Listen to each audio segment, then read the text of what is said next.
Olá pessoal, tudo bem? A graça e a paz de Jesus. Eu sou o pastor Giovanni e esse é o nosso podcast Casa na Rocha. Graças a Deus estamos aqui juntos para aprender mais da palavra de Deus, ao mesmo tempo aprender coisas valiosas acerca da vida. Hoje o nosso tema é triunfando sobre a tristeza. Triunfando sobre a tristeza, vamos aprender o que é a tristeza, né? Quais são os sinais da tristeza na vida de uma pessoa, seja de dentro da igreja, crente ou não, pessoas de forma geral. Nós estamos aqui para trazer conhecimento para você, ao mesmo tempo trazer uma palavra de Deus para o seu coração. Estamos aqui com a nossa querida psicóloga Léa Alzier, né? Um nome chique, nome francês, Léa Alzier. Seja muito bem-vinda, querida, ao nosso podcast Casa na Rocha. É sempre uma alegria ter você aqui conosco, sempre trazendo muito conhecimento, muita experiência, muita vivência como terapeuta, como psicóloga, né? Como especialista nessa área da alma, nessa área da psique. É sempre uma alegria ter você aqui conosco. Eu sou o pastor Giovanni Luiz Zimmermann Júnior. Esse é um dos ministérios da Igreja Casa na Rocha, trazer conhecimento, trazer, né, várias coisas maravilhosas para você, trazer assuntos pertinentes à nossa sociedade. E hoje o assunto é tristeza, né? Como lidar com a tristeza, como triunfar, como vencer, o que é a tristeza. Então preste bastante atenção, pega o link dessa transmissão, envie para todos os seus contatos, as suas redes sociais, para que o máximo de pessoas, assim como você, possa aprender sobre essa temática tão especial, tá bom? Então dá um alôzinho para a turma aí, Lé, para quem está nos ouvindo aí. Boa tarde a todos. Quero dizer que é um imenso prazer poder estar aqui, né, nessa tarde, para estar compartilhando um pouquinho desse conhecimento. Assim, o nosso objetivo é que esse conhecimento possa, de alguma forma, ajudar você que esteja, de alguma forma, passando por tristezas, né, sejam elas passageiras, sejam elas profundas, né? Amém. E hoje nós vamos usar como texto-chave aqui o famoso episódio onde Jesus ele está diante do jardim do Getsemane, né? Talvez aqui seja um dos momentos mais marcantes da palavra de Deus, antes de Jesus passar pela Via Crucis, né? Passar por aquele momento onde ele seria crucificado. Nós vemos aqui um momento marcante que fala de tristeza, que fala de angústia, com o Filho de Deus, ou seja, com o próprio Jesus. Se Jesus, sendo homem, passou por tristeza, passou por momentos de dores, sofrimentos, angústia, todas as mazelas e dificuldades que todo ser humano passa, quem somos nós, pobres mortais, né, para não passar também por isso, né? Então, preste atenção aqui nesse texto que fala sobre Jesus no Getsemane antes de ser crucificado. Está lá em Mateus 26, 36. Então chegou Jesus com eles, ou seja, com seus discípulos, a um lugar chamado Getsemane, que é um lindo jardim, né, cheio de oliveiras e de árvores ali. Disse a seus discípulos: assentai-vos aqui enquanto vou ali orar. E levando consigo Pedro e os dois filhos de Zebedeu, Tiago e João, começou a entristecer-se e angustiar-se muito. Olha só, duas coisas que veio ao coração de Jesus, que permeou a alma do Messias, a alma de Jesus: tristeza e angústia. Então Jesus lhes disse: a minha alma está cheia de tristeza, até a morte. Ficai aqui e velai comigo. E indo um pouco mais para diante, prostrou-se Jesus sobre o seu rosto e orando disse: meu Pai, se é possível, passe de mim este cálice. Todavia não seja como eu quero, mas como tu queres. E voltando para os seus discípulos, achou-os adormecidos.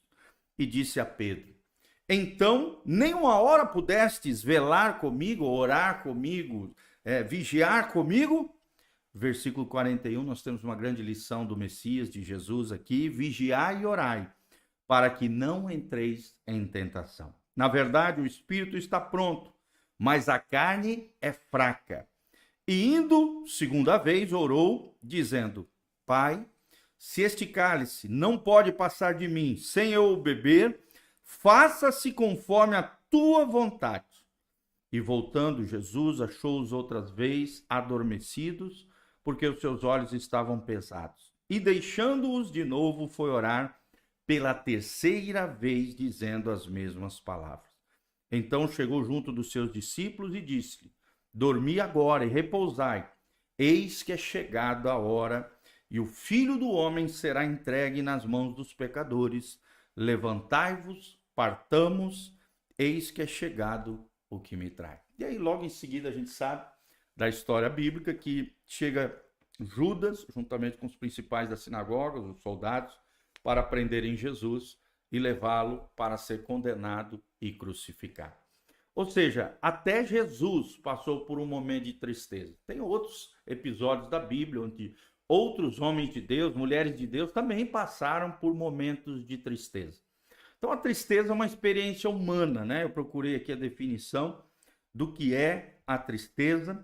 Tristeza é uma emoção e um sentimento muito típico dos seres humanos, caracterizado pela falta de alegria, falta de ânimo, disposição e outras emoções da insatisfação. Olha que interessante, essa é a definição do que é tristeza. É uma emoção, ou seja, um sentimento muito típico dos seres humanos e caracterizado pela falta de alegria, falta de ânimo, falta de disposição e outras emoções que vêm com a insatisfação. E me chama bastante atenção essa palavra, sabe, Léa? Insatisfação. Para você, né, como psicóloga, como mulher experimentada no atendimento das pessoas, num momento de dor, de sofrimento, para você, o que é tristeza? É a primeira perguntinha que eu quero te fazer e deixar aí que você nos ilumine, né? Traga uma luz aí em meio a essa temática tão importante, um sentimento, uma emoção tão constante, né? Que tenta de alguma maneira afetar o nosso coração. Para você, Léa, o que é tristeza? É uma complementação do que o senhor falou, pastor. Sim. Né?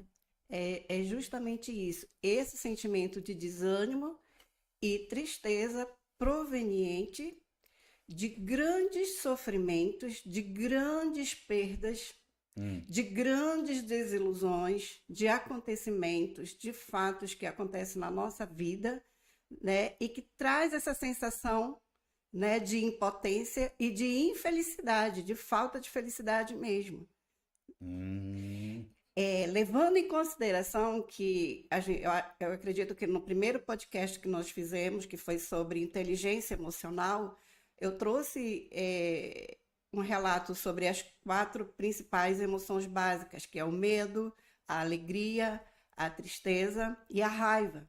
Então, a tristeza é uma emoção, né, típica do ser humano, e quando a gente fala de emoção, a gente está falando a palavra emoção, ela vem da raiz dela, é o latim movere, ou seja, é o impulso do próprio organismo humano, ele é acionado por uma emoção e ele automaticamente reage. A emoção a tristeza é uma reação a um fato, a um episódio, a um acontecimento que a pessoa não estava esperando, que ela não estava aguardando, tipo uma perda, o luto que vem decorrente de uma perda. Automaticamente a tristeza ela se instala. Porque a emoção ela é ativada pelos nossos órgãos dos sentidos, ou seja, por aquilo que a gente vê, por aquilo que a gente ouve, por aquilo que alguém fala pra gente, pelo nosso paladar. Então, os órgãos do sentido, olfato, paladar, né, audição, visão, o tato de uma forma geral, o toque de uma forma geral, isso aciona as nossas emoções. Ou seja, experiências que a pessoa vai passando ao longo da sua vida, acaba ativando esse sentimento, essa emoção que pode permear o nosso coração. Sim, e essa emoção, ela é normal.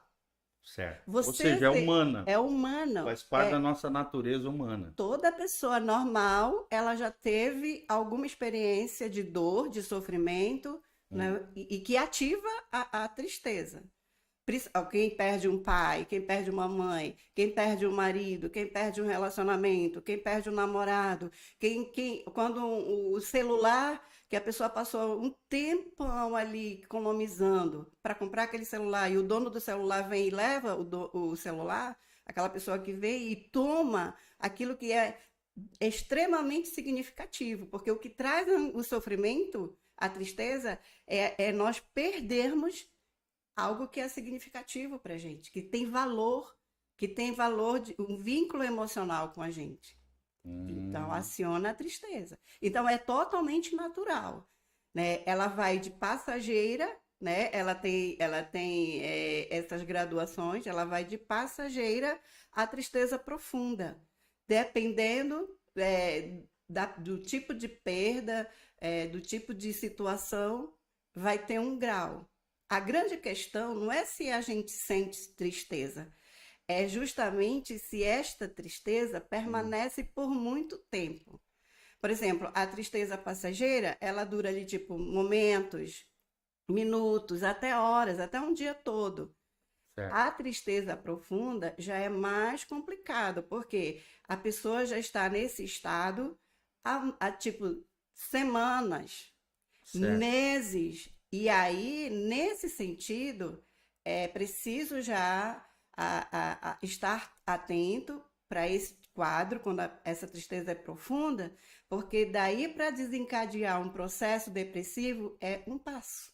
Ah, tá. Então tem que tomar cuidado com relação à tristeza, é não levar um quadro mais grave que seria a depressão, né? Isso, Então, porque inclusive se banalizou muito a questão da depressão, porque todo mundo acha que todo tipo de tristeza é depressão.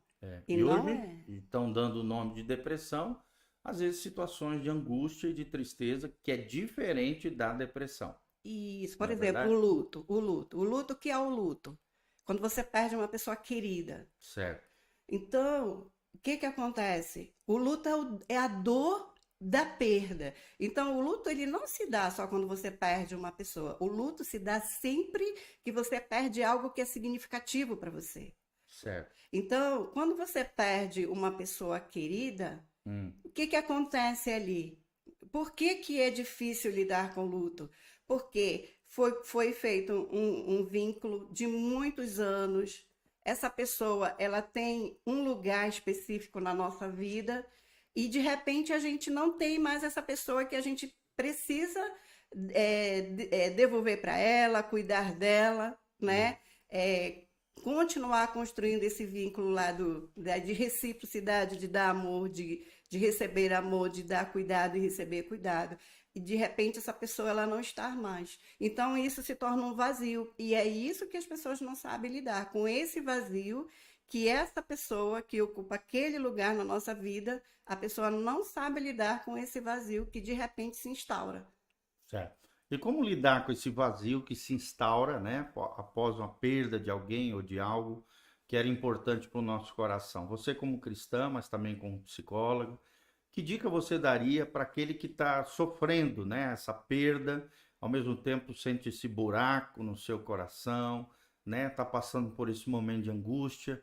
Como é que a gente lida com isso? Então, o luto, ele precisa de tempo. Certo. O luto normal, né, que a gente chama dentro da psicologia, Hum, ele vai de 6 meses a 2 anos. Não precisa que a pessoa fique totalmente ali, né, prostrada durante 2 anos. Eu falo que tem esse tempo que a gente considera normal. certo, Então, só que, como eu falei, precisamos estar atentos. certo, Então, a primeira coisa que a gente precisa entender que vai precisar de tempo. certo. Nada melhor do que o tempo Exato. para nos ajudar na questão de superação de dores e dificuldades. Isso. O luto, ele precisa de tempo. Por quê? Essa tristeza proveniente do luto, Hum, o que que acontece? Porque quando a gente fica triste, a gente está falando de emoção, hum, por que que é difícil lidar com as emoções? Lembra que eu falei que é ação e reação? um movimento para agir impulsivamente, rapidamente, para achar uma solução. A Sim. tristeza é a solução que a gente acha para lidar com o luto. Então, o Hum, que está acontecendo na hora que a gente perde alguém? Também está acontecendo uma série de reações químicas, fisiológicas, neuroquímicas no nosso corpo. Ou seja, os hormônios que ativam o prazer na nossa vida, no caso a dopamina, o hormônio, o neurotransmissor, né, que vai, digamos assim, trazer o hormônio do humor e da alegria, que é a serotonina, não tem essa disposição de hormônios no nosso organismo. O hum, nosso organismo ele fica totalmente parado, paralisado. É por isso que a pessoa fica desanimada, sim. porque essas ações neurofisiológicas elas param de ocorrer na tristeza. Hum, É por isso que a pessoa fica desanimada, ela fica para baixo e é normal. E a gente precisa respeitar esse tempo de dor, porque a pessoa está sofrendo. ou seja, a tristeza pós-luto é natural, é É normal, é humana. natural. Precisa ver o quê? Um ressignificar, né? Um Isso é um processamento período de correto. reajustamento do corpo Sim. para uma nova realidade. Qual é a nova realidade? De você ter que viver se Sem aquela você pessoa. sem aquela pessoa. Certo. Como que você vai fazer isso? Que é, Então, que por é o que isso, os psicólogos chamam de ressignificar, né? ressignificar. Isso. O que Exato. seria o ressignificar, assim? Simplificando para quem está nos ouvindo, né? Até porque esse processo é diferente para cada pessoa. O que é ressignificar a sua vida, a sua história? O que você entende ou que pode nos ajudar com relação a esse entendimento? Ressignificar Hum, é entender que aquilo que aconteceu na nossa vida de ruim, hum, a gente não tem como mudar. certo. O que já aconteceu, já aconteceu. Ficou no Já passado. ficou. É, isso é todo um trabalho que a gente faz na terapia, de Certo. você poder lidar, porque a maioria das pessoas elas tendem a negar. Sim. Então, elas não resolvem as questões do passado. Então, ressignificar é você ter coragem de voltar lá, nesse momento de dor, de angústia, nesse trauma, Hum, e resolver essa questão lá, hum. fazer as pazes com esse passado, né? E dar um novo sentido para a sua vida no presente, apesar do que aconteceu no passado. Isso é ressignificar. Ou seja, é dar um novo sentido para aquela experiência do passado que foi ruim para você. Tá. E quais são as dicas assim que você como psicóloga dá para que a gente possa passar por esse processo, ressignificar a nossa vida? O que que a gente tem que fazer, né? Que tipo de ações, atitudes são necessárias para que a gente possa superar e sair da tristeza de forma mais rápida em meio a um luto, por exemplo? Então, antes de eu responder essa pergunta, Fica à eu vontade, acho você está muito em casa. importante é, a gente abordar sobre essa questão da tristeza e depressão. Certo. Por quê? Porque existe a depressão que ela é originária de situações que a gente foi passando. Por exemplo, uma pessoa que viveu em extrema pobreza a vida toda, e aí ela estuda, ela não consegue um emprego. Então, essa pessoa ela vem de sucessivas situações Hum, que não são boas para ela, não trazem ânimo para ela, não trazem aquele ânimo de que é uma pessoa que vence.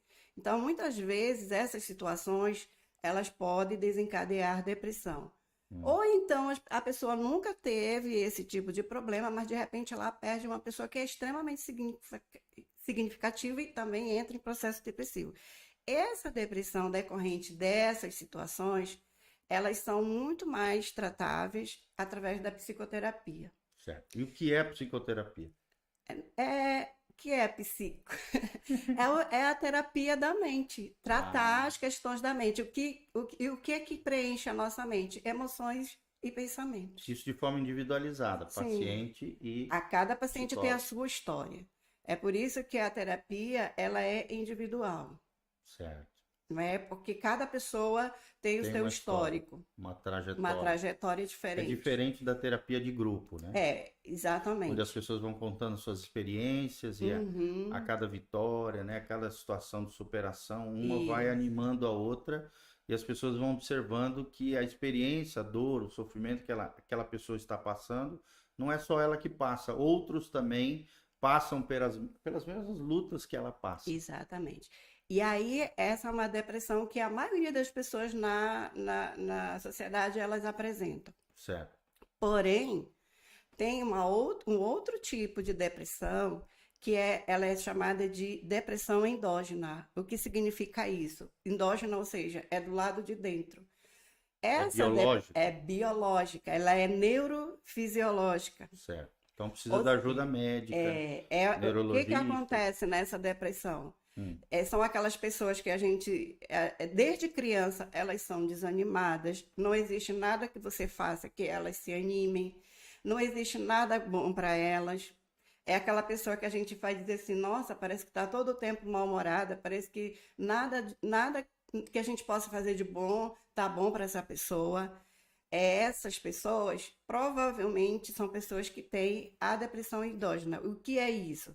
É uma falha na comunicação sináptica. A pessoa nasce, né, com uma questão genética, deficiente. uma deficiência genética em que não há a, a comunicação sináptica como ela deveria ocorrer.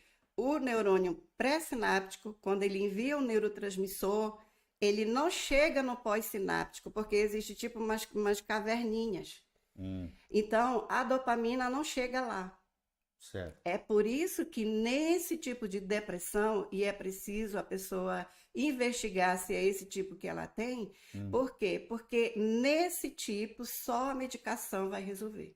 Ou seja, precisa de um auxílio De médico, psiquiátrico ou psiquiátrico ou neurologista. neurologista. Um dos dois, eles passam remédios psiquiátricos. Medicamentos que podem Isso. auxiliar na produção novamente ou a estabilização desses É, neurotransmissores que estão em deficiência, que falha, é a dopamina e serotonina, certo? são os que vão deixar você alerta, Sensação de sensação de bem-estar, bem-estar, de alegria, prazer, de animado, plenitude. plenitude. E Hum. a medicação vai ajudar a produzir esses hormônios. Ou seja, não é só um fator sentimental, Não. alma, psique. Também existem fatores biológicos. Isso, Tá. exatamente. Algumas frases aqui importantes, né, que eu captei sobre a tristeza e tal, que eu achei legal para a gente passar aqui para os nossos ouvintes, né? Olha o que diz Khalil Gibran, né, um pensador antigo. Ele diz: aquele que nunca viu a tristeza nunca reconhecerá a alegria. Olha que coisa interessante, né? Ou seja, é o contraponto. A tristeza é o contraponto, é o contraste da alegria, né? Quem nunca conheceu ou nunca viu a tristeza nunca reconhecerá a alegria.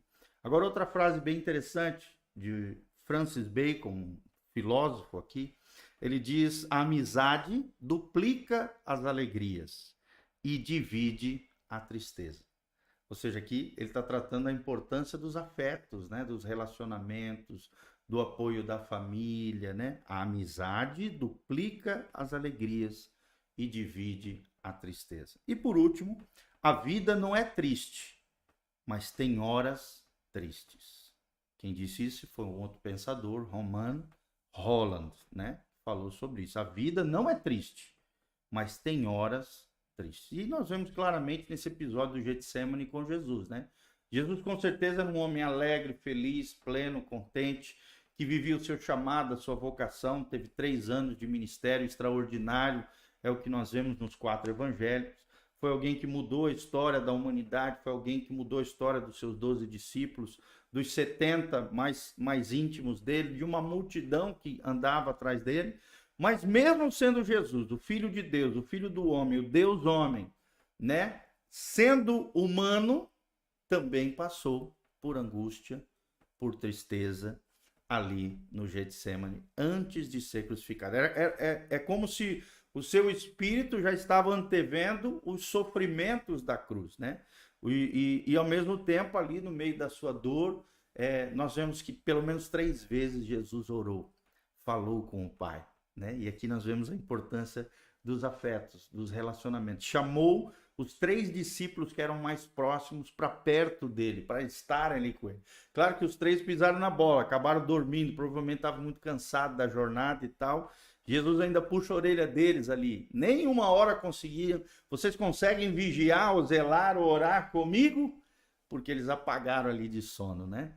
Mas é interessante que Jesus ora nesse episódio 3 vezes, né? Então nós vemos aqui a importância da oração nos momentos de tristeza ou angústia que você talvez esteja passando. A importância da vida espiritual, de um relacionamento íntimo e pessoal com Jesus de Nazaré. Não apenas uma experiência religiosa, mas sim também trazer para perto pessoas que sejam importantes para o seu coração, mas principalmente orar e falar com Deus, tá? Então, uma outra perguntinha para ti, minha querida Leia, trazendo aqui de novo para a nossa temática, que é a tristeza. Como saber se a tristeza está enraizado na nossa vida? Como é que alguém, nosso ouvinte, aquele que está nos assistindo, pode saber que a tristeza está enraizada na sua vida?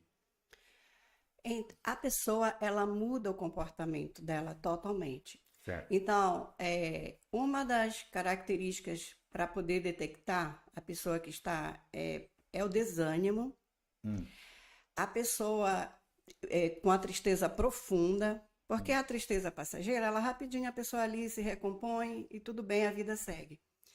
O cuidado é com a tristeza profunda. É aquela pessoa que está muito tempo dentro do quarto, desanimada, não quer comer, não dorme direito. Não quer fazer as coisas básicas. Não faz as coisas rotineiras que ela gosta de fazer.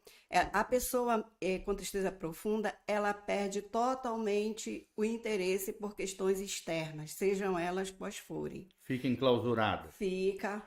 Encavernada, vamos dizer. Afeta toda a questão dela. Por exemplo, se ela não vai mais à escola, certo. Afeta a produtividade dela no trabalho, ela deixa também de ir ao trabalho. Quando chega nesse estágio, aí já tem que dar uma atenção especial. Ou seja, levar a um especialista. Exatamente. Psicólogo. Um psicólogo. Psicanalista, um Sim, psiquiatra. um especialista para detectar. Porque, assim, ninguém fica nesse estado do nada. Certo. Tudo tem causa. Houveram fatores que levaram a pessoa, nesse caso, Sim. a esse estado de tristeza profunda. Sim, muitos fatores. Às vezes um fator que a pessoa ali ficou engatada naquele fator, ficou ali, né, paralisada diante de um sentimento naquela situação. Então, é preciso investigar. Certo. Então, quando essa pessoa está muito tempo ali... Tem pessoas que, por incrível que pareça, estão em tristeza profunda e continuam as atividades, e isso é um risco, porque a gente não percebe. E aí, isso aí que você está falando é muito importante, principalmente para os pais, né? Quando verem o seu filho ali enclausurado, só fica dentro do quarto, às vezes nos jogos eletrônicos, ou então na vida, sem vida social, mas apenas a vida digital, a gente tem que ficar atento, né? Sim, sim. E Que bastante. dica você pode dar para os pais que, por exemplo, observam essas características de tristeza profunda com relação aos seus filhos?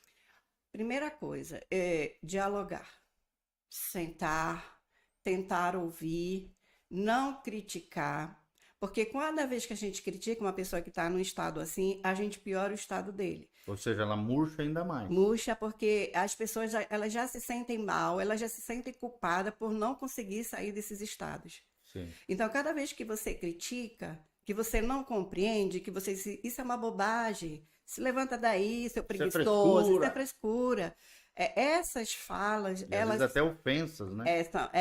Elas tendem a permanecer a pessoa nesse estado.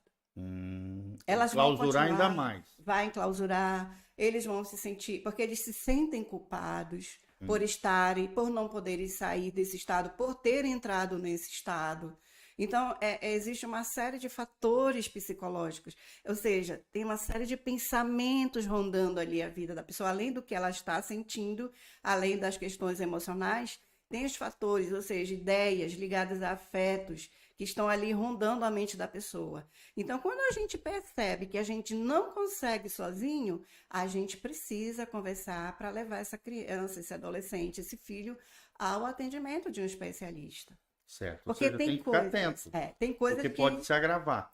tem coisas que filhos, eles não falam para os pais. Sim. Isso eu Principalmente vejo, adolescente, né? sim, A gente porque observa muito isso. eles acham que eles vão ofender os pais, eles acham que os pais não vão entender. Então, eles se fecham cada vez mais. E eles precisam de alguém que escute e que direcione. Aí a importância de você, como pai, ser amigo dos seus filhos. Exatamente. Quem deve ser o melhor amigo dos seus filhos? Não é o coleguinha lá da escola, né? Não é o vendedor de coisa errada. Não, o melhor amigo dos seus filhos deve ser você, papai e mamãe. Então, é importante você dedicar tempo de qualidade para os seus filhos, né? Sair, vai comer um lanche, vai tomar um sorvete, vai no Pesque e Pague, né? Vai em algum lugar, dedique tempo de qualidade com os seus filhos, a fim de que você obtenha espaço no coração deles e eles se sintam confortáveis de abrir as suas dores, as suas mazelas, as suas dificuldades para com você, né? Não adianta deixar ele lá enclausurado, não ligar, ser indiferente. O estado, às vezes, daquele filho, daquela filha, pode se agravar ainda mais. E existem estados que podem se tornar crônicos, né? Dentre eles, o que é muito comum nos dias de hoje é, às vezes, até suicídios, né? Entre adolescentes. Hoje está acontecendo muito, né? Então, como é que um pai pode, por exemplo, perceber o perigo, né? Entre, por exemplo, um suicídio de um adolescente e o início de uma tristeza que se aprofunda? Então, essa questão da ideação suicida Seria até interessante com um outro tema, né? Com outro Uhum, podcast, essa isso. questão do suicídio, de tirar a própria vida, que é um tema tão relevante, tão importante nos dias de hoje, né? Porque geralmente as pessoas dizem assim, foi do nada. Primeiro que ninguém se mata do nada. Sim. Essa questão da ideação suicida, eu já atendi muitos casos de adolescentes que chegaram para mim com essa ideação. E no caso deles, é uma coisa muito velada, é muito interna. Certo. É, Quais são os sinais que os pais têm que ficar atentos para poder perceber algum traço disso nos seus filhos? Olha, uma das coisas que o adolescente faz quando ele está porque assim, a ideação suicida, Hum, ela acontece por conta de muitos traumas. E todos os casos que eu atendi eram traumas de infância relacionados a esse vínculo afetivo com o pai ou com a mãe ou com alguém da família. Alguns traumas. Que tipo de traumas, por exemplo? Eu atendi uma moça de 24 anos que o trauma dela estava relacionado ao fato de, aos 3 anos, ela achava que o pai dela, que ela tinha convivido até então, era o pai biológico dela. E com 3 anos, ela descobriu que não era o pai biológico, que era o pai adotivo. Afetivo. E aí, criava ela. isso. E aí, já foi traumático para ela saber que não era o pai dela. Ou seja, 3 aninhos, 3 anos não tinha capacidade nenhuma de processar, compreender. nem muito menos ressignificar. Exato. Então, o que acontece? Ela se fechou e, para complicar mais ainda o quadro dela, havia uma fala no meio da família do pai, dizendo assim, mas ela nem é filha dele. Meu Deus. Nós não aceitamos essa menina porque ela nem é filha dele. Sim. E essa menina se fechou. Tanto que na adolescência, na vida... Ficou marginalizada dentro da própria família. Só que ela foi uma criança que não chegou e expressou isso para ninguém, essa angústia, externou para ninguém. Ela se fechou ali no mundo dela e ficou ali tendo uma série de ideias. Eu não sou querida, eu não sou aceita. E aí, quando chegou na fase da juventude dela, ela desenvolveu aquilo que a gente chama de personalidade borderline, que são personalidades que estão relacionadas, que a pessoa desenvolve e está relacionada a traumas de infância. E o que é esse borderline aí? na De forma psicologia simples, clara, é, objetiva. é bem complexo, porque Pode ser outra temática também para a gente trabalhar aqui. É legal que a gente vai fazendo podcast, vai tendo insights, né? Para outros encontros com essa mulher maravilhosa aqui, a nossa querida Leia Alves. o transtorno é um transtorno de personalidade. É como Certo. que essa personalidade vai sendo desenvolvida. Certo. Então, na psicanálise, né, é uma situação limítrofe, ou seja, a pessoa fica ali no limite entre neurose e psicose. Isso. Neurose é a consciência que a pessoa tem de que ela é quem ela é. É Certo. a pessoa que entende a vida nessa realidade que a gente está aqui. Eu Certo. sou Léo, o senhor é o pastor Giovanni, a Beth, outras pessoas. Então, esse contato real com a vida real, a gente chama na psicanálise de neurose. Certo. Então, é melhor que a gente saia do complexo de ético neurótico do que psicótico. Por quê? O psicótico é o termo utilizado na atualidade para amenizar o termo loucura. Sim. Então, na psicose, o que acontece? Delírios, alucinações. Então, Fantasias. Fantasias, o neurótico também tem. Sim. O psicótico é aquela pessoa que vive fechado na realidade dele. Não é essa a realidade nossa. É a realidade da mente dele. É a realidade inconsciente dele. Que da nem mente sempre é a dele. realidade Nunca ou é. real. Não é a realidade real. É. Então, ele vive fora da nossa realidade. Fora da realidade. Tanto que quando a gente vai tratar essas questões psicóticas, por exemplo, o meu aluno, um paciente que eu atendi na Universidade do Pará, que foi o meu tema do meu TCC, era um aluno de escola pública de 11 anos que estava em pleno quadro psicótico dentro da escola. Nossa. E como é que o professor lidava com isso? É o louco, é o maluco. Certo. E os amiguinhos também É, marginalizavam e Só que, estigmatizavam o menino. só que ele estava dentro desse quadro, e aí com os atendimentos que nós tivemos com ele durante 7 meses, a gente conseguiu tirar esse menino desse quadro, trazer para a realidade. Ai, que bom. E aí, Através da terapia. Da terapia. E aí, Psicoterapia ou terapia em grupo? Psico, né? Porque é uma psicoterapia. coisa bem delicada, né? Exatamente. Pessoal. Exatamente, né? Então, o borderline, ele tá ali, de vez em quando, ele tá ali na realidade, de vez em quando ele foge para a realidade interna dele. Certo. E nesse momento da crise, da psicose dele, né, que são que tem os delírios e alucinações, é que a pessoa idealiza e tenta o suicídio. Entendi. Nesse caso do borderline, porque também pessoas neuróticas tentam suicídio. Certo. Entendeu? Entendi. Então é todo um cuidado que se deve ter. Todo um cuidado. Eu atendo uma paciente que quando ela chegou para mim era border. Sim. E hoje ela está super bem. Ou seja, é possível superar mesmo esses transtornos, por mais complexos que sejam. Aí a ideação suicida... Qual é o fator que faz a diferença nisso? Como assim? Além do profissional, de um bom profissional te ouvindo, te ajudando. A família. A família. O apoio da família. É fundamental. Fundamental. Olha aí, gente. É importante o apoio da família, dos afetos, né? Dos relacionamentos. E isso que o senhor falou agora há pouco, sobre os pais estarem perto, isso é uma construção que tem que ser desde pequeno. Certo. Desde quando a criança é pequena. Mas se errou lá no passado, é possível reconstruir isso? É mais difícil. Ou pelo menos tentar minimizar esses efeitos? Porque quando eles vêm para a terapia, a gente vai trabalhar essas angústias deles. Certo. Então, quando a gente trabalha e eles começam a entender muitas coisas, que às vezes os pais, eles até fazem algumas coisas que não eram para terem sido feitas, mas eles fizeram com a intenção de fazer o melhor para eles, quando isso eles entendem, essa relação melhora.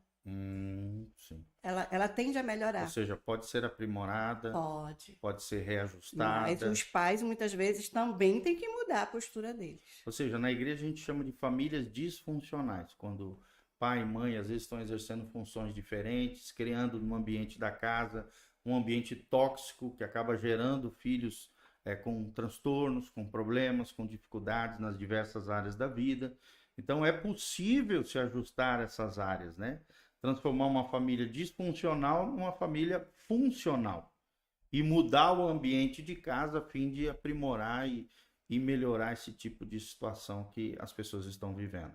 Isso. Eu que E nada trabalho. melhor do que o evangelho também, né? Em Isso. trabalho com essas ciências tão importantes, são as ciências humanas na área da psicologia, psiquiatria, medicina, terapia e coisas relacionadas a isso. E é importante porque, assim, essa adolescente, quando ela veio, ela é de uma família evangélica. Ela faz parte de uma família evangélica. E quando ela veio, ela tinha ódio da igreja. Olha lá. Ela não conseguia ter uma comunhão, assim, ela não acreditava em Deus. Ou seja, Por o fator conta ter fé e ir na igreja não te ausenta de dores, É. mazelas, tristezas, angústias, depressão ou qualquer tipo de dificuldade. Por conta da postura da própria família dela. Olha lá. E aí eu tô Falta trabalhando. de um acolhimento, né? Exatamente. De um É uma família entendimento. muito que critica muito, Sim. que não, que Às vezes legalista, né? que diz pra ele, sai daí, sua preguiçosa, eu sou preguiçoso. Tu não quer nada com a vida, tu não vai ser ninguém. E isso tende a piorar. Se o teu filho tá ali já prostrado, é muito melhor chegar. O que está acontecendo com você? Ouvir, motivar, animar. Aí ele vai falar, Eu ou sempre- não. Vai depender do vínculo de comunicação que foi feito durante esse processo até chegar na adolescência. Porque se os pais fazem esse processo desde quando a criança é pequena, vínculo e comunicação é construção. Sim. Aí o que acontece? Os pais, quando ele chegar na adolescência eu resolvo isso. Não. Ele não vai querer te ouvir na adolescência, porque na adolescência eles querem ouvir os pares deles. Porque eles acham que o adolescente que está passando por coisas semelhantes a ele vai entender ele melhor que o pai e a mãe. Que diz para ele assim, eu nem passei por isso. Eu nunca passei pela adolescência, que não sei como isso aconteceu, porque é uma fase de desenvolvimento e muito importante, que é essa transição da infância para a maturidade, para a fase adulta, né? Então, assim, quando os pais têm essa postura de negar, de indiferença e de crítica, que é o que mais eles acham ruins. Certo. Os adolescentes, eu fiz a especialização, eu trabalho há muito tempo com adolescente, mesmo antes de fazer a especialização. Então, é muito ruim para eles, quando parece ser preguiçoso, tu não quer nada da vida. Em vez de chegar para eles, meu filho, por que você está assim? O que está acontecendo com você? O que eu posso fazer para te ajudar? Claro que às vezes a gente tem que puxar a orelha dele, chamar atenção, chamar a responsabilidade. Na hora que precisar. Só que sem ofensas, né? Sem destruir o outro emocionalmente. E eu vou deixar aqui uma coisa muito importante que eu li nos livros de psicologia. Deixa essa dica aí para todo adolescente não gosta de pais fracos. É. Eles gostam de pais que sejam fortes, assim, que tenham autoridade, que tenham aquela palavra assim, autoridade, que dão de vez em quando ali né, que relaxam, não, você pode ir para tal lugar. Mas eles querem muito que os pais tenham essa voz firme com eles, assim, não, para esse lugar você não vai, não. O amor coloca limites. Exatamente. Eles precisam de limites. Colocar limites é um ato de amor também. Exatamente. E hoje a gente vê uma geração sem freio, né? Uma geração onde os pais só passam a mão na cabeça, filhos que dão tapa na cara dos pais, fazem aquela arruaça na rua, fazem o que querem. E não é bem assim. Isso não é amar, né? Eu sempre digo que assim como Deus tem amor e firmeza, amor e disciplina, nós como pais também temos que ter essa força aí, né? Criar os nossos filhos com limites saudáveis. Isso, né? Importantíssimo. Glória a Deus. E eles gostam disso. Outra pergunta bem importante aqui. Como reconhecer sentimentos, como por exemplo a tristeza, né? A angústia, sem deixar ser afetados por eles? Olha só que interessante, vou repetir. Como reconhecer sentimentos, que é necessário, sem deixar ser afetados por eles? Afetados aqui, quando eu faço a pergunta, no sentido de reconhecer sentimentos sem ser destruídos por eles. Como é que você, como psicólogo, vê essa questão? Primeira coisa é reconhecer que está sentindo. Certo. O que está sentindo. Esse é o primeiro fator. Negar sentimentos não faz bem. Não muda nada. Não resolve. Não resolve Só nada. acumula. Isso. Então, reconhecer o que você está sentindo é um dos primeiros passos. O segundo é aquilo que a gente tratou já, sobre a questão de administrar. Você não pode impedir de sentir tristeza, Você pode, sim, trabalhar formas, né? E isso vai pelo autoconhecimento. Você precisa conhecer a sua reação quando você está triste, quando você está com raiva, quando você está ali, sabe, aquele sentimento assim que quer esganar alguém. Então, eu quero fazer aquilo. Então, nesse momento, entra a administração, a gestão, né, das emoções. Ou seja, existe uma distância entre o desejo, o sentimento e a realização desse desejo Isso, ou o ato em si. eu posso sentir vontade, mas eu não devo me dominar por essa vontade, dessa reação que eu quero ter. Isso eu posso fazer. Sobre a reação, eu tenho sim escolha. Tem um texto de Paulo que diz isso, né? É, Tudo me é lícito, mas nem tudo me convém. isso. Tudo me é lícito, mas não me deixarei dominar por nenhuma delas. Então eu preciso reconhecer como é que eu me sinto quando eu estou muito triste. E aí eu Sim. vou dar um exemplo. Sim. Um exemplo meu. Quando a minha mãe faleceu em 2013, eu estava na faculdade. Certo. E ela faleceu no sábado. Aí teve umas questões lá sobre a morte dela no hospital. A gente não conseguiu enterrá-la no domingo, ela foi enterrada na segunda-feira. Então, eu fiquei muito, muito triste. Muito Claro. triste. E quando foi na terça-feira, eu estava em casa, sozinha, porque as meninas tinham saído para a escola, e eu estava ali angustiada, sentindo falta da minha mãe. Eu não estava sabendo como lidar com aquela situação. E eu sabia que se eu ficasse ali em casa, eu não sei, parece que o meu coração foi tapando, a impressão que eu tive é que eu ia morrer. O que eu fiz? Eu tomei um banho e fui embora para a faculdade. E quando eu cheguei lá, as meninas da minha turma olharam: o que tu tá fazendo aqui? Tu não eras para estar aqui. Eu disse: eu estou aqui porque é uma forma de eu reagir, é o que eu estou sentindo. Se eu ficar em casa, eu vou morrer. Ó, interessante, né? Ou seja, reagir. A minha reação Fazer o que tem que fazer. Assumir as suas responsabilidades. Por Então, mais que esteja doendo. Tá doendo. Olha Eu fui que chorando, voltei chorando. E aí eu comecei a ir para a faculdade todos os dias. As meninas não. Tinha uma amiga minha que dizia: nossa, você está longe. Eu dizia: mas eu precisava estar ali, porque se eu ficasse em casa, eu sabia que eu ia entrar para um processo depressivo e tranquilo. Ou seja, parar, se enclausurar, só piora. Só piora. Então, a gente reagir a essa vontade, se eu estou sentindo vontade de ficar muito tempo deitada, então Levante-se. eu levanto. Isso. Eu faço isso. Levanta, vai fazer alguma coisa. Por mais que ainda esteja triste, ainda esteja doendo muito, levanta. Vai ali fora, vai fazer uma caminhada. Reage, precisa reagir, porque esse estado ele vai te dominar.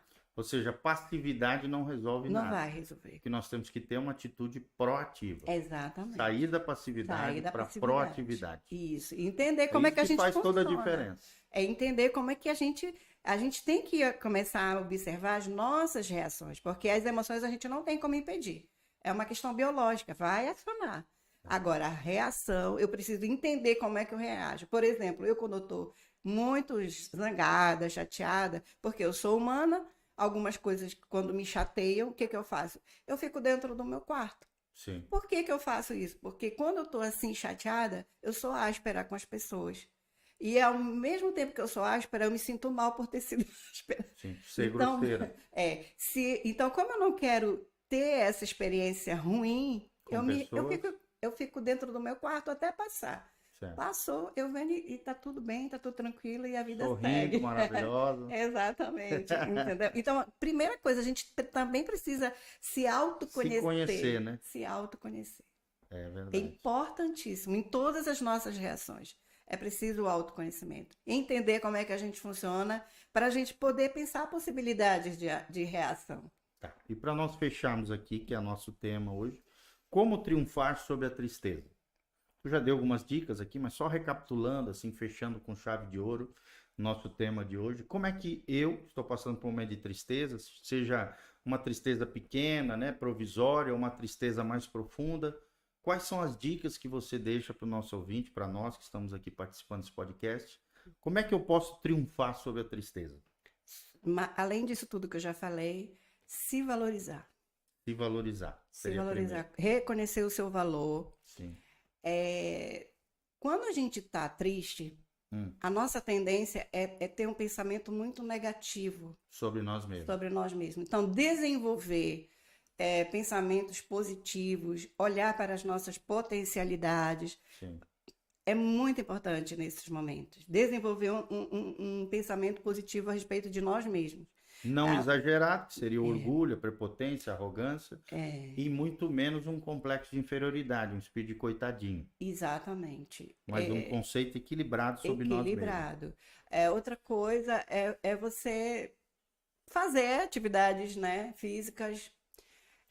Para nós que somos cristãos, eu acredito que a palavra de Deus, ela é fundamental, Tremendo, né? Tremendo. Para Por nos exemplo, fortalecer, nos animar.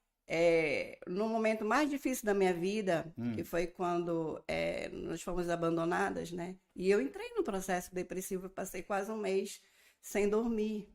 Certo. E eu tinha aquela certeza que eu ia morrer, porque eu não conseguia comer, eu não conseguia dormir, eu não conseguia fazer nada. Certo.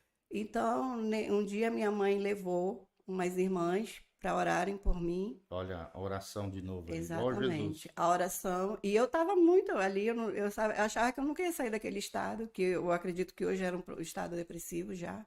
Sim. E aí elas oraram por mim, e quando elas saíram, Deus assim trouxe o Salmo 46. O Salmo 46 diz assim, oh meu Deus, qual é o primeiro versículo? Eu sei que o versículo 10 é assim: aquietai-vos e sabei que eu sou Deus. Serei exaltado entre as nações, serei exaltado sobre a terra. Acha para mim o 46 aí, o Salmo 46, o versículo 1. 46. Salmo 46, versículo 1. Deus é o nosso refúgio e fortaleza, socorro bem presente na angústia. Exatamente. Olha que coisa linda. E esse Tem salmo, tudo a ver, né? e aí Deus falou tanto no meu coração, o Espírito Santo falou, e aquela voz começou: Deus é o meu refúgio, é a minha fortaleza, Amém. o meu socorro bem presente na angústia. Aleluia. Então a fé, nesses momentos, faz você toda a diferença. Acreditar em Deus, que Ele pode ali entrar e fazer algo no seu coração, isso é fundamental. Ou seja, a fé não nos isenta de dores, sofrimentos, angústias e tristeza. Mas ela nos ajuda a sairmos desses momentos, desses sentimentos, emoções, momentos que a vida nos impõe com maior facilidade. Porque Deus é o nosso refúgio e fortaleza, socorro bem presente na angústia. Meu Deus, que coisa linda. Estamos fechando com chave de ouro aí, tá? Então, essas dicas, guarde no teu coração. Léo, eu quero agradecer desde já por você sempre se disponibilizar, estar comigo. Sabe que eu sou teu fã, né? Sou até, assim, suspeito de falar aqui o carinho, o apreço, a admiração que eu tenho por você. Você como uma guerreira, né? Que superou as dificuldades, a vida, se formou e hoje é um instrumento de Deus para abençoar a vida de muitas pessoas. É a pessoa que eu sempre indico, né? Aqui como psicóloga. E que Deus te abençoe em nome de Jesus. Muito obrigado por trazer. Eu acho que esse foi um dos temas mais marcantes assim que a gente fez no podcast. Vamos estar novamente aí em outros encontros. Você é minha parceira leal, fiel desse projeto lindo aqui, que é o podcast Casa na Rocha. Desde já eu quero orar sobre a tua vida, sobre a tua casa, a tua família. Que Deus continue te abençoando. E é um prazer, um privilégio para nós como pastores ter uma ovelhinha tão linda, tão preciosa, com esse coração tão maravilhoso como você. Para quem não conhece, a Léa tem 2 filhas maravilhosas, uma é advogada, a outra é administradora de empresas, mas trabalha na área de criatividade, né, de designer gráfico. É uma vencedora. E assim como ela venceu, eu venci, você pode vencer em Cristo Jesus, o nosso Senhor. Tá? A gente sempre faz esse projeto lindo, podcast Casa na Rocha, para trazer também uma palavra de Deus para o seu coração. E a palavra de Deus para nós hoje foi esse que a Léa trouxe. Deus é o nosso refúgio e fortaleza, socorro bem presente na angústia, na tristeza. A Bíblia fala que haverá dias maus na vida de um cristão, na vida de um crente. A gente não tem que se preocupar com o dia mau, mas quando ele vier, com a graça de Deus, nos fortalecendo do Senhor e na força do seu poder, nós vamos permanecer inabaláveis diante do dia mau. Nós vamos triunfar sobre ele, vamos vencer esse dia, né, que os antigos chamavam de a noite escura da alma. Nós vamos vencê-la em Cristo Jesus, nosso Senhor. Nada melhor do que também ir na igreja, ter comunhão com outros irmãos que possam nos fortalecer, nos ajudar a orar por nós, né? Assim como a Leia contou e testemunhou da importância daquelas irmãs que trouxeram essa palavra, oraram por ela, assim como Jesus trouxe para perto os 3 discípulos mais chegados, assim você também precisa viver, querido. Nós não podemos ficar ilhados, isolados, enclausurados, né? Encastelados ou então encavernados na caverna. Não, jamais. Precisamos de amigos, precisamos da nossa família, precisamos de Deus e precisamos dos nossos irmãos da nossa comunidade de fé, tá bom? Eu sou o pastor Giovanni, da igreja Casa na Rocha. A nossa igreja, né? Tá aqui o site, tá aqui o nosso Instagram pessoal. Também aqui tá todas as informações, se você quiser contribuir conosco, o nosso ministério, aí tá todas as informações, horário de culto aqui embaixo, o endereço da igreja, todas as informações de como você pode se conectar conosco. E desde já, meu querido, que Deus abençoe você, a tua casa, a tua família. Leia, deixa aí pro pessoal quais são as suas redes sociais e como podem entrar em contato com você caso queiram um auxílio, né, psicológico, alguma coisa com relação à psicoterapia. Uhum. Primeiro eu quero agradecer pelo convite, foi uma honra estar aqui. Amém. Estamos juntos. Amém, sempre. Sempre. Muito obrigada por essa oportunidade. Amém. O meu Instagram é @psileauzier. Olha lá, Psileauzier. E quem quiser entrar em contato comigo, pode entrar em contato por 2 números. 91, DDD 91 98364 7725. Isso. Ou o daqui de Umuarama, que é 44 DDD 99954 8471. Isso, então. Aí é só entrar em contato. Os dois são WhatsApps, manda uma mensagem lá, se identifica e aí a gente pode conversar. A Leia faz atendimento presencial e também faz atendimento virtual, Online. né? Online, se precisar, você pode entrar em contato com ela. Isso. E eu recomendo, tá?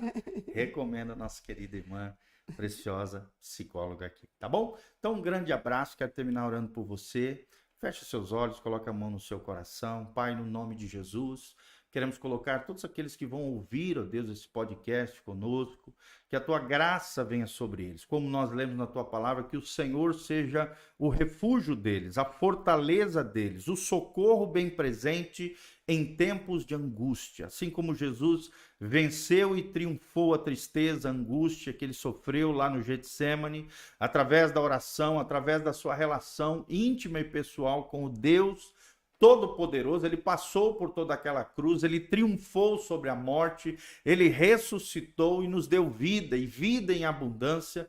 Que aqueles que estão nos ouvindo possam ser tocados por essa palavra, abençoados através do teu poder, e que a tua graça salvadora os alcance em nome de Jesus. Nós te agradecemos por esse tempo juntos, meditando na tua palavra, meditando, conversando e dialogando sobre essa temática tão importante. Que o Senhor nos guarde, abençoe as nossas famílias, os nossos ouvintes, sejam tocados, agraciados e abençoados pelo nosso Senhor. É o que nós te pedimos de todo o coração. Sê conosco, Pai, e nos abençoa, para o louvor e glória do teu nome, em o nome de Jesus. Amém, e amém. Um grande abraço, louvado seja o nome do Senhor, que Deus te abençoe, em nome de Jesus. Amém.